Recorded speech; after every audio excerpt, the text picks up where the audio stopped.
of you. Cameraman, one by one.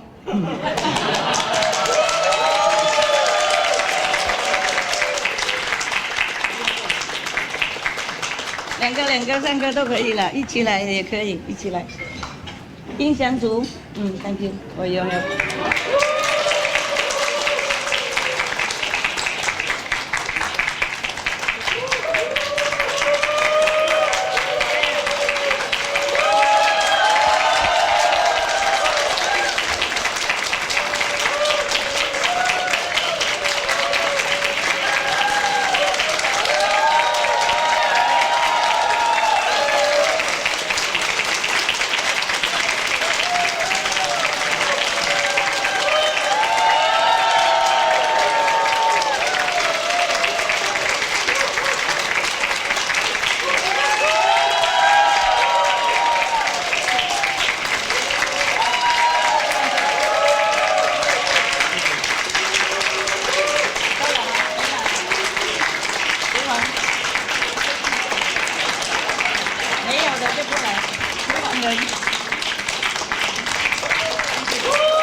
厨房人员和还有音响组人员，如果还没有的话，过来。Come here 。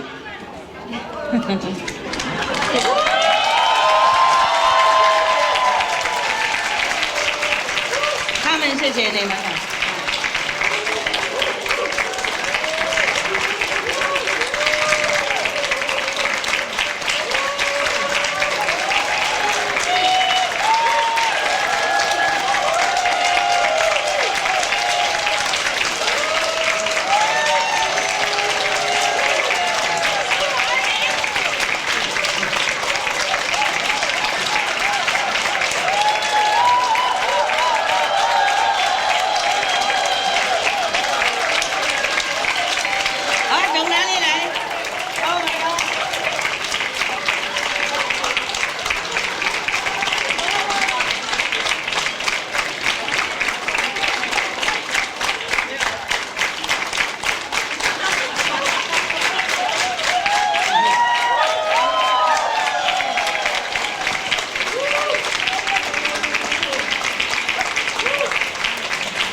不要跪 ，OK， 不要跪，拜托，不要跪，蹲一蹲就好了。来来，跪太痛了，不要跪，不要跪，拉下来。Come here。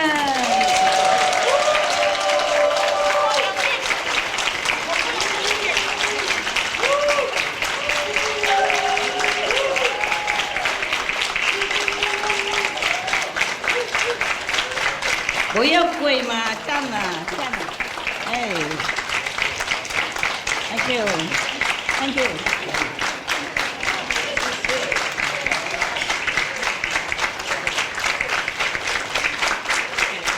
让你玩。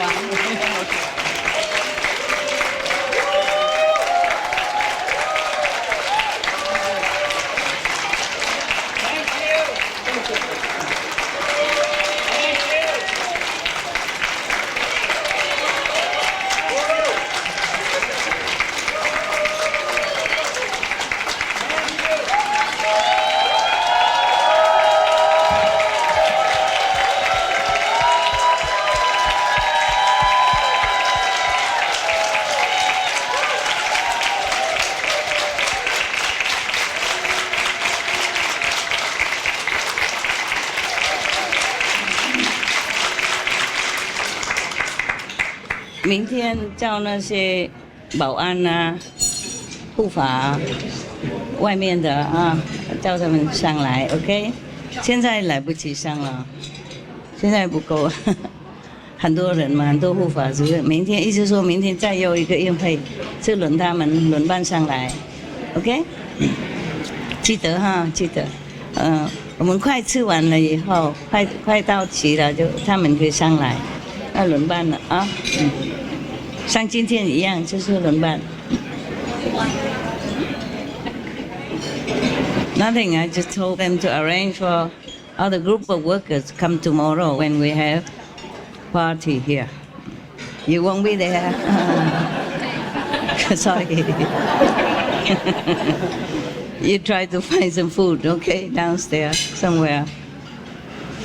This is the problem when you have too many children. Got that? So don't have too many children. That's a lesson for you. When I was in Spain, I went to a dentist and he had children. His wife was also a dentist, and he told me, "Oh yeah, 可以拿走了." I said, "Oh, you have children now, well, nice." I saw them, I met them. I also bought them some Christmas presents at that time. It was Christmas. And so, I said, "Your children are very nice, beautiful." He told me, a lot of work, a lot of sacrifices. Only stupid people would marry and have children. That's what he told me. I said, no, shouldn't say that. Many people, they want to have family and children, they cannot. And you have family, you have children, you shouldn't say that. And then they say, okay, take it as a joke. He had 3 children. Of course, it's a lot of work. His wife also needed to give the children to her mother while they were working in the clinic. Yeah. But thank God they had a mother. Poor mom. First raised a lot of her own children and now has to raise her grandchildren out of the cycle of life. What to do? But the thing is, the children love grandma, more than the parents sometimes because they spoil them. Yeah. Whatever they cannot have with the parents, they have it with the grand. I love my grandma also. I spend a lot of time with her, helping her with little things here and there, helping her to eat. She cook well. And reading story for her, She loved classic story, but she could not read anymore. And she was working at the same time while I was reading. My aunt had a jewelry shop, and they did gold, and of course some precious stones, and silver as well. The silver they make into jewelry or bead for the high mountain people, for the indigenous people. They love them. They would buy them and then wear them or give for wedding and stuff like that. My grandmother helped to polish the silver because the silver alone is not shiny. You have to use a special kind of powder, and you use like a stick, like a chopstick, yeah? And you put the beads inside the chopstick, and then you use a cloth with special powder, and you keep rolling it on your side with your hand. You keep rolling like this, yeah? You keep rolling like this on the side, yeah? Rolling. Then the cloth is polishing it at the same time, no? She was doing that to earn her upkeep, even in her 70s or something already. She was very proud to be 70. She didn't have a lot of teeth anymore, but she smiled all the time. Maybe without teeth, there's no hindrance to smile. Smile better, She lived until 104. Her life was very simple. She didn't have any luxury, nothing. Just a side building, with a hut, with like a thatch kind of extra building out of the main house. We have a main house for the ancestry worship, yeah? And she used that as a temple also. Every day she recited Buddha's name, and she didn't have to polish it. The beads became so shiny because every day she counted them, She counted the beads, and the beads became just like jewels, like this, shining like this. And it was some kind of Buddhic seed from the Buddha tree. And they were big like this. And they put a hole in it, and then they string it into a bead. And every day, because she kept counting it, and it was so shiny, shiny. She did not polish it, just with the finger every day. She was very pious, And her life was so simple. Just a bed and a hammock on the side, and a small oven to cook on one side with wood, Wood or twigs, dry twigs that she found. And an urn to put water in, that's it. I help her to carry water from the well, We lived at that time in the countryside, and after the war, things were not so easy. And she was old, so I help her carry water, And then I read her stories, as she like classic stories like the Chinese, the Romance of the Three Kingdoms, Sanguichi, and other things, other similar stories. And she loved it so much. She laughed so happily when she heard the part that the good guy won, and the bad guy was defeated. Oh, she loved that very much. So I learned from her that being good is good, and the bad guy is not. She was a very happy, contented woman. So simple and happy. I don't know why, but she was so happy. She told me that her husband used to have many wives all time. Her husband, my grandpa, was a kind of a district chief or something, like what you call a mayor of a district or something. Yeah, of a district. So many women, she told me.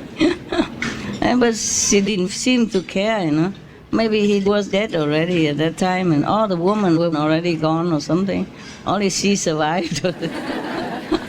She was a very happy woman. So how old were you when you read the story? How old? Since I could begin to read, maybe 7 or something, or a little bit less. And then I continued to read until I had to leave the primary to go to high school elsewhere. Originally, I also went to high school nearby, 1 kilometer from my house only. But later on, the war was getting more aggressive, One time, the bomb dropped into my high school in the middle of the class, and all the students were running, and I ran also. And then my parents sent me far away to another city to study. I studied in different cities. And then in the capital also. In the capital, I won the competition of one of the famous girls' high school. And later I studied at a girls' high school somewhere else also. And then in a private school. That's all. I don't remember much. I just remember her toothless smile. I was so happy. Such a happy woman. She laughed so happily. Whenever a good guy won somewhere, she was happy. In the story, she was so happy. Sometimes she knew the story already by heart. She still liked me to read it for her. She maybe needed company. And then she told me, he's going to beat the hell out of that guy. Before I even finished it, I know. He's going to beat the hell out of that guy. She was laughing.